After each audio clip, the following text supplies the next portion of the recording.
Like,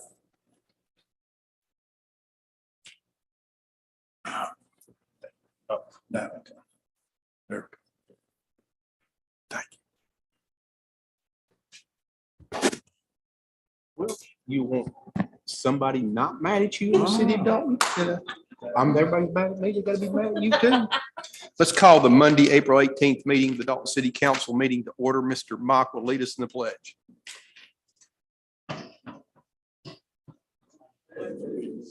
Flag of the United States of America, to the republic for which it stands, one nation, under God, indivisible, with liberty and justice for all. The agenda is before y'all. Are there any additions, corrections, deletions? If not, I'll entertain a motion to be approved. Motion by Mr. Second. Mock, second by Mr. Farah. All in favor, say aye. Aye. Opposed, like sign. Public commentary, nobody signed up for that. Special presentation, Dalton Convention Center, looking back 2021 and forward 2022. Margaret. Thank you, Mayor. Thank you, Councilman. I see our councilwoman is not with us today. This is a little bit overdue, but I wanted to go ahead and get it in front of He's in a you. more important place. But I wanted to go ahead and give it in front of you, just kind of a snapshot of where we were in 2021 and where we are planning to go for 2022. As most of you know, our mission at the Convention Center is to provide, places for up to 4,000 people to gather for whatever reason. Weddings, quinceaneras, association meetings, corporation meetings, and as we've got coming up this weekend, concerts. Snapshot real quick, COVID-19, we don't really want to spend much time on this, but as you see, mid-March 2020, COVID shut down. We all sheltered in place. We ended up underneath an executive order and CDC guidelines, and we didn't come out from all of that until around June of 2021, with the executive order actually going to one page in July of 2021.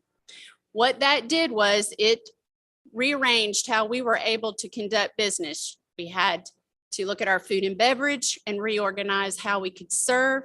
We also had to reorganize how we could set up and allow people to gather.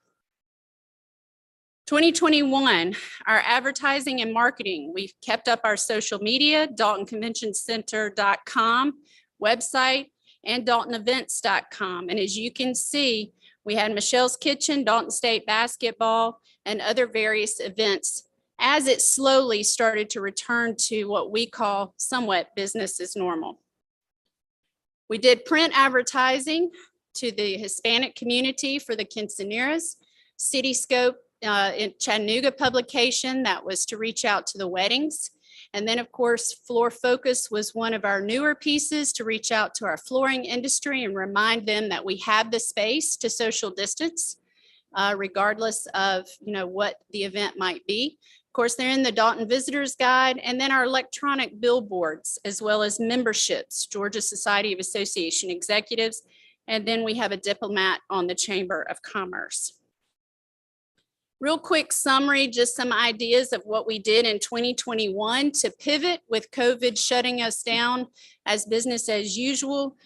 Just some highlights. We did start a 20% discount working with those that did stay with us for 2020 throughout COVID. And we continued that on into March and April. We did start to continue to pick up with small leads in May, but what we really saw with business was as far as booking far out, that was a thing of the past at this point. They were booking closer to with the idea or with in hopes that they wouldn't have to cancel their event due to new restrictions for COVID or something, a new variant or whatever the case may be. So any trend that we had seen before 2020 really was shuttered, and we have now come around to a new expectation, which is last minute bookings. And then people are ready to celebrate. They're ready to gather again. So that's exciting for our business. On into the summer, into the fall, and even all the way into December, we slowly saw business come back as the COVID restrictions relaxed. We also saw pop-up events. Again, we have the space, so we knew we could do the social distancing. And then, of course, the executive order was no longer. Our revenue summary for, a snapshot as far back as to 2019, you can kind of see where we were in one of our largest years at 1.4, ended 2020 in 406.15. And then 2021, we were back ticking up, if you will. And 2022, we look for it to be even bigger and better, and hopefully catching back up with 2019, 2018 being actually one of our best years. What did we do in January 2022? I'm sorry. Economic impact wise. What is this here? Is this economic impact or that actual revenue? This is actual revenue. And so in January of 2022, we actually were right around 2019, right around the 97,000. So we've actually seen a tick up in compared to pre-COVID, we've seen it increase. February will be one of our better years with 2 Hispanic dances. So you will see on the front end that our 2022 revenue has already surpassed 2019. Of course, everything that we do at the convention center has a bigger picture attached to it. So I won't go through all of these, but this just shows you that the groups that come into our community, the goal is for them to stay in our hotels, dine in our restaurants, shop in our shops, make our community bigger and better by dropping their dollars and hopefully telling their friends and families to come back. This just gives you an idea of how many groups actually impacted that bigger picture. As you know, the convention center is an economic engine. So it's there to help increase business throughout the community. This gives you a snapshot of the space that's actually booked as well as the days of the week. And as you can see, it has truly fluctuated with our larger space becoming even more popular with some of our smaller groups through COVID. Again, social distance. For 2022, we're going to continue with our social media presence. We've ramped it up. We did kind of pull back when COVID hit. Didn't feel like that was a good message to sit there and say, oh, please come gather. We are now back out there. Social media presence, of course, our DaltonEvents.com, which is part of visitDaltonGA.com, where events throughout the community are put. And then, of course, our website, DaltonConventionCenter.com. This has been the year of the concerts. So we've actually added a ticket button on the front page of the convention center to where it'll take you to a page to where you can purchase tickets for those events that are coming to the center. Our print advertisement is going to stay the same. We've got a new floor focus ad, all speaking to a taste of Dalton, all trying to remember or to remind rather our flooring industry that we really do have what they need to conduct business here, from meeting space to wine bars to great restaurants throughout the community. Our electronic billboards located at Steak and Shake and then on the North Bypass will continue to have our messaging up there, whether it's welcoming someone into our community that has an event at the center, or it's promoting our concerts like the ones we've got coming up Friday and Saturday night. We're maintaining our memberships for the Chamber of Commerce and the Georgia Society of Association Executives. Looking forward, we've got several new groups. This is a little bit old. It's as of January 2020. We did host the Antique Bottle Show. We are hosting one of the 3 hometown production events this weekend. That promoter is actually out of Ringgold, so we're looking forward to a long relationship. The Georgia Mountain Moonshine Cruise-In is the car show slated for July. The Watchmakers was a piece of business we pulled from Chattanooga, and we're looking forward to hosting them and hopefully turning them into a repeat client. Grand Prince Hall of Georgia, we beat Rome out Their forum has not even reopened at this point. I think their first event will be in July. So they still are somewhat shut down. I think they hold court there, but that's about all that they are doing. The Ag Commission, we have more than 3 weddings. I don't know the total exact amount. We have 3 quinceañeras, 1 cheer competition we pulled in from Marietta, and then of course Hispanic dance. At this point, we had 1. We've already realized 2, and we've got another one potentially on the books in June. Of course, Clyde Masters Concerts, that's the Chattanooga Fire Department's concert and benefit. So as you can see, we've added a lot of new groups to our books for 2022, and that's our goal, is to increase that and turn those into repeats for our center and our community alike. And that's just a snapshot of where the convention center has been, where we hope to take it. Again, it's an economic engine for our community, and it's one that the Convention and Visitors Bureau certainly couldn't do their job without having that as a resource. I put before you some actual economic impact from February and March. Those are reports that the CVB puts together, but it also includes those events that are at the convention center. And already this year, first quarter, there's been 6 events that have been held at the convention center to the tune of about a $600,000 actual economic impact for our community, just those coming into the center. Thank you for your time. If anyone has any questions, please let me know. Questions for Margaret? 2019, was that a record year? No, sir, 2018 actually was our record year. Sir, How much was that revenue? that was about that was one. I'll have to look at that exact number, Mayor, because I don't want to quote anything wrong, but it was a little bit higher than 19. It Not a wasn't whole lot. much. So But it we was- could have a record year this year then. That's what we're going for. Good. Thank you. Next on the agenda are the minutes of the April 4th, 2022 meeting. Any additions, corrections, deletions? Not. And motion by Mr. Monk, Second. second by Mr. Goodlet. All in favor, say aye. All opposed, like sign.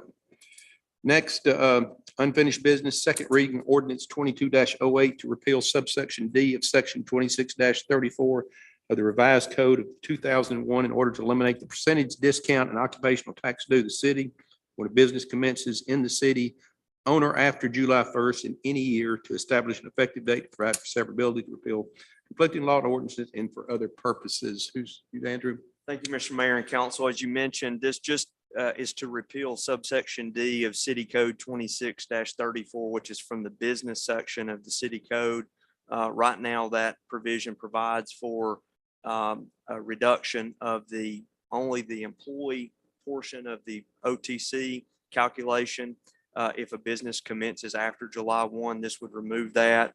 And just to keep in mind, the occupational tax is comprised of a $100 administrative fee plus a fee based on the number of employees that you have located in the city of Dalton. Repealing this will streamline the administration of the ordinance. And again, keeping in mind, this change will only affect new business, not renewals, which is by and large the bulk of what the clerk's office processes from year to year. Questions of Andrew? Everybody understand this? Your motion on it? Motion by Mr. Mock, second. Second. Second by Mr. Goodlet. All in favor, say aye. All opposed, like sign.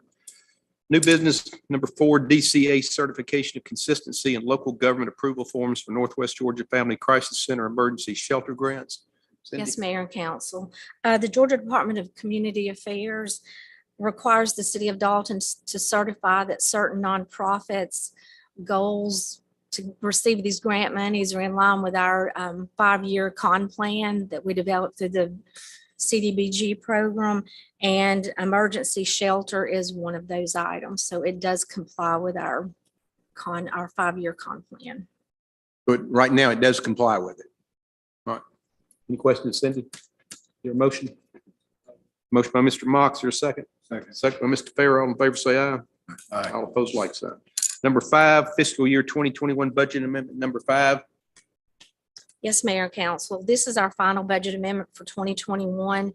Most of these items are just shoring up interest revenue or allocations across funds to get our budgets in order. We do develop our budgets on the department level. So we had waited to do some of these departmental transfers until we got the year closed out on the accrual basis. And we did have enough funds to cover any overages in certain departments. Other departments did have enough budget left over to cover those. So looking at the general fund, our revenue, we had electric franchise fees of $44,200. As you recall, we implemented that started on October the 1st of 2021. So that's 3 months worth of franchise fees. So we can expect, 4 times this amount for 2022. What would we budget for 2022? Not this much. So we will be able to get a budget amendment. I think probably 2/3. So we'll be able to do a budget amendment. We did have, as you know, sales tax, we did well this year with our sales tax. So we had almost $600,000 that we need a budget amendment there.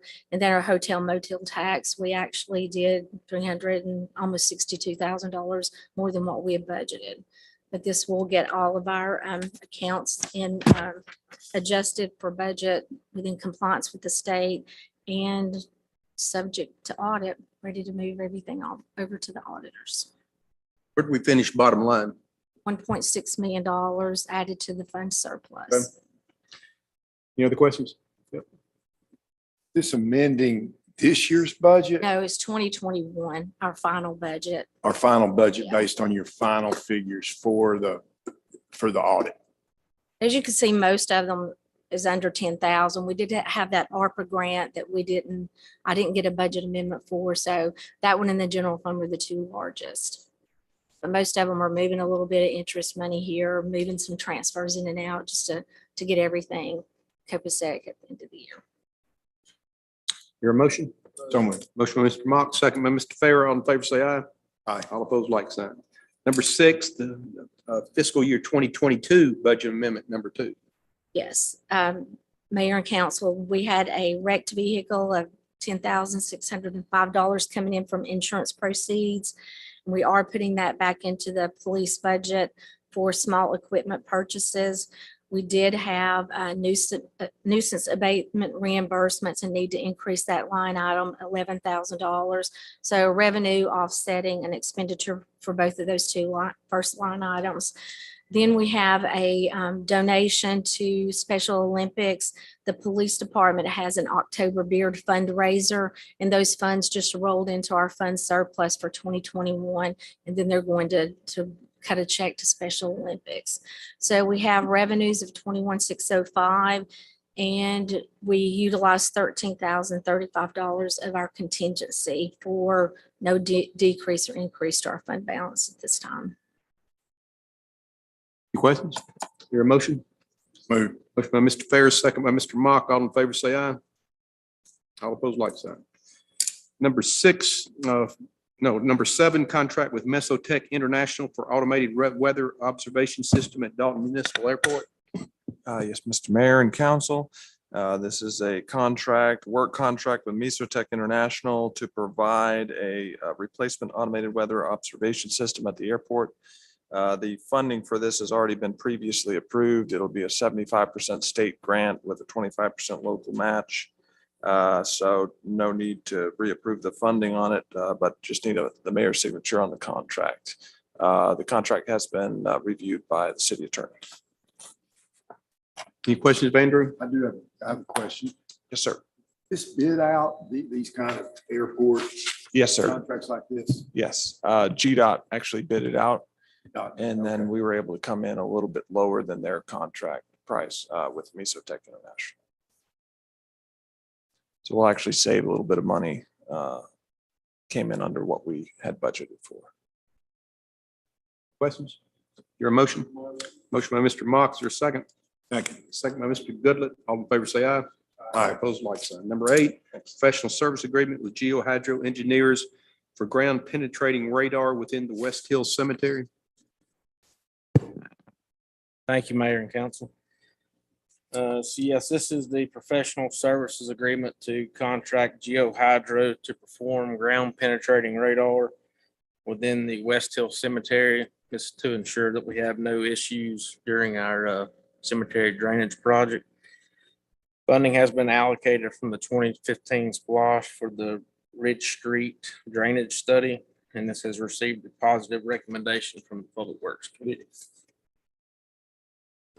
Have we already done some of this? Yeah, if you'll Yeah, recall, yeah. back in the fall, we did one round of this, but through the efforts of Chad and his team, we were able to actually expand some of the limits of detention in areas that we didn't think would be available to maximize the flood reduction capability of this infrastructure. So we need to explore those areas for graves before we proceed. But this will, assuming that we get a good report, we'll be able to bid out this first effort in the Walnut North Drainage Basin. So we're very excited about moving this project forward. Questions? Hear a motion? Move. Motion by Mr. Goodlet, second by Mr. Farrell. All in favor, say aye. All Aye. opposed, like sign.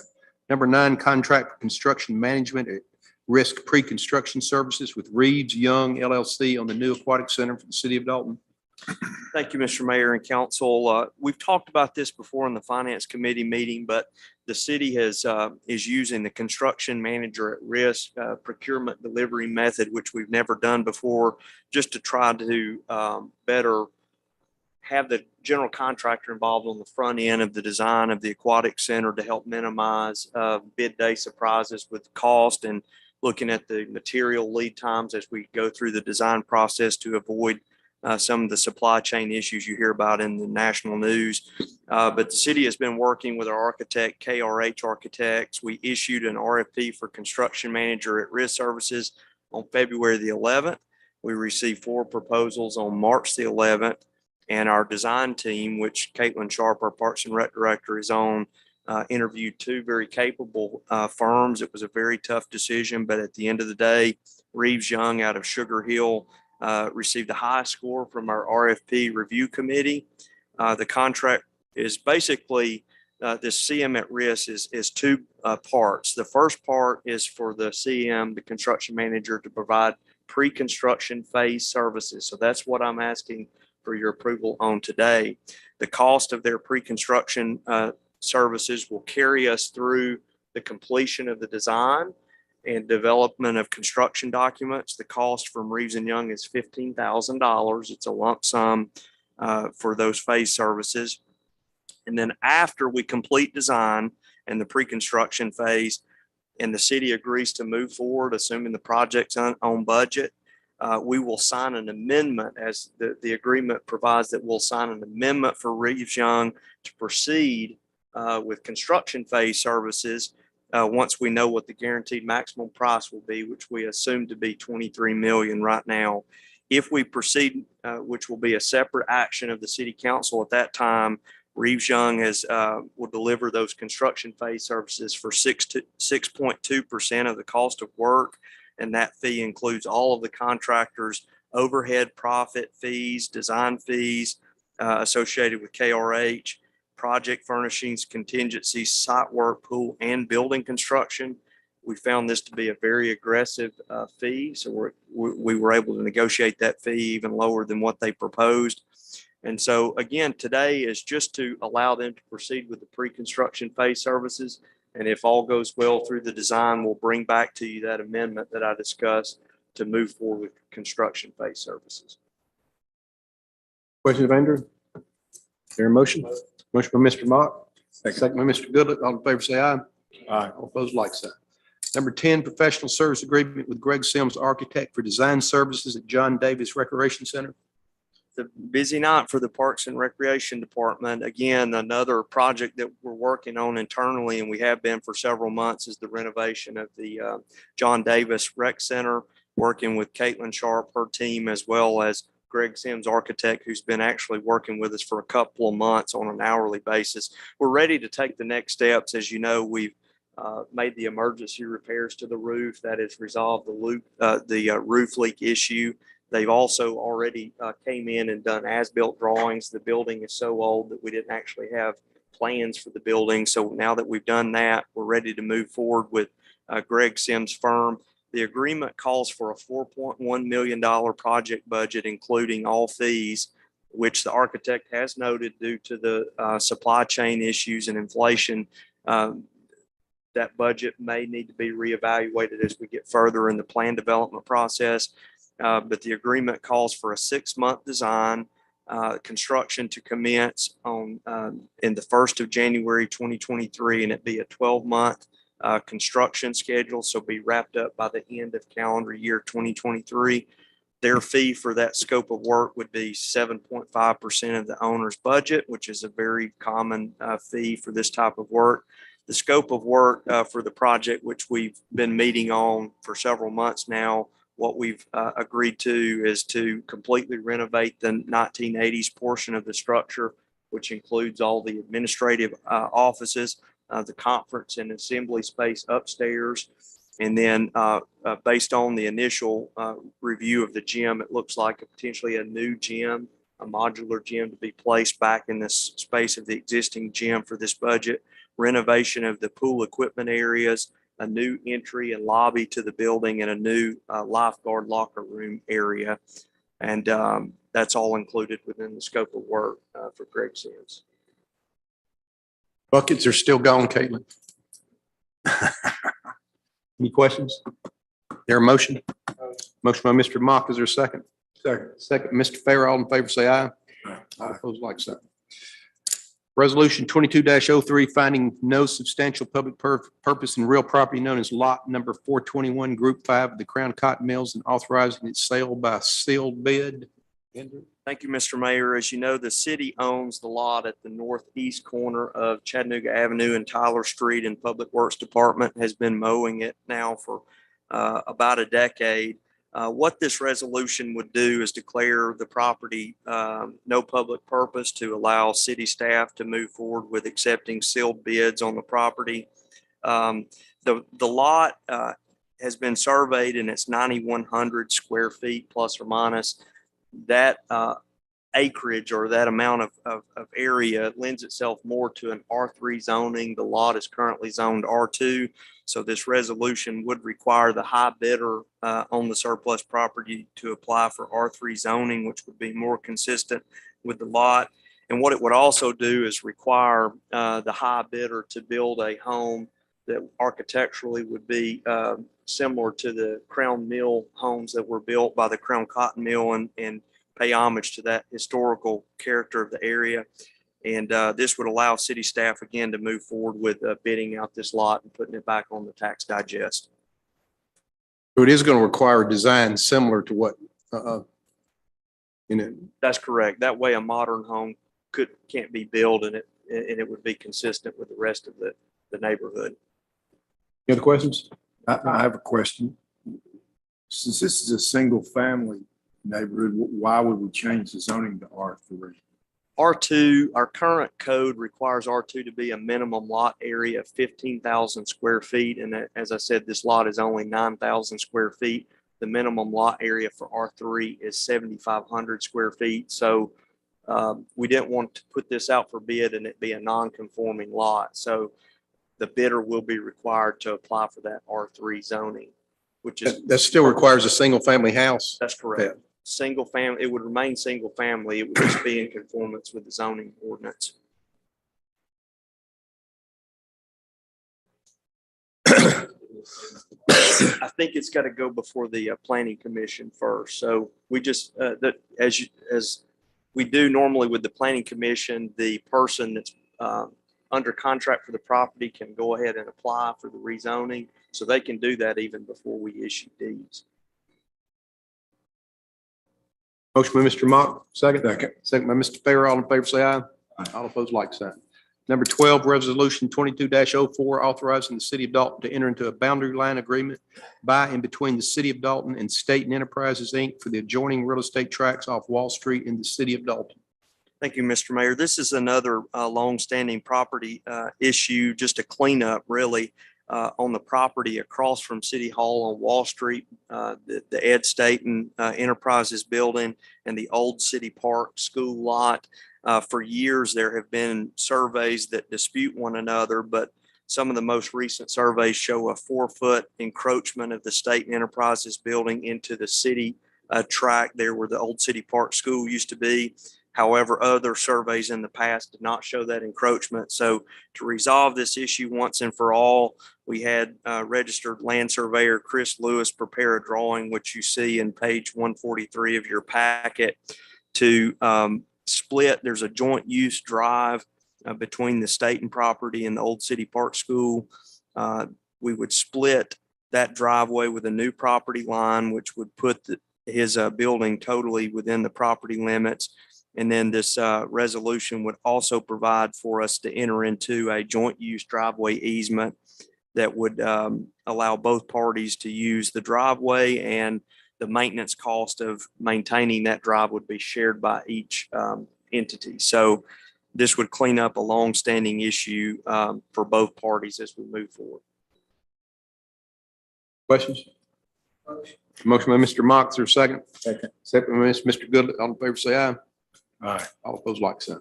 Number 13, first reading of ordinance 22-14, an ordinance of the city of Dalton amending section 10-101, caption definitions, and section 10-112 within Article 4, special events of chapter 10, amusements and entertainment of the 2001 revised code of the ordinance of the city of Dalton to provide and clarify that any vendor selling or purveying alcoholic beverages must hold an alcoholic beverage license from the city of Dalton to establish an effective date to repeal conflicting laws and ordinances and for other purposes. Terry? Mr. Mayor and council, this ordinance is really tweaking a section that's described that you read there that's been on the books for some time. It has to do with special events, one-time events where alcohol may be served either on public property with a permit or on private property. But it arises out of the city clerk's office getting a question concerned by a vendor of another city that could pour beer, wine, distilled spirits as to whether or not they would qualify as a vendor by the event sponsor. You know, often these are events for nonprofit organizations in the city that are either raising money or gathering folks for some informational type purpose. And it appeared to us and that the intent of the ordinance was always that the vendor, if you're going to purvey alcohol at one of these events, beer, wine, or distilled spirits, that it should be a vendor that has a Dalton, city of Dalton alcohol beverage license. We don't have a lot of authority over folks that might come from another city in terms of their licensure if they violate the terms of the, so we wanted to make it clear. The clerk's office felt like it ought to be clear. And this just simply adds a sentence in two places within that special events regulation that says if you're going to be a vendor at one of these sponsored events, you have to hold a city of Dalton alcohol beverage pouring license. So first reading, we'll take action on this in the first Monday of May. There being no supplemental business, I'll entertain a motion. We adjourn.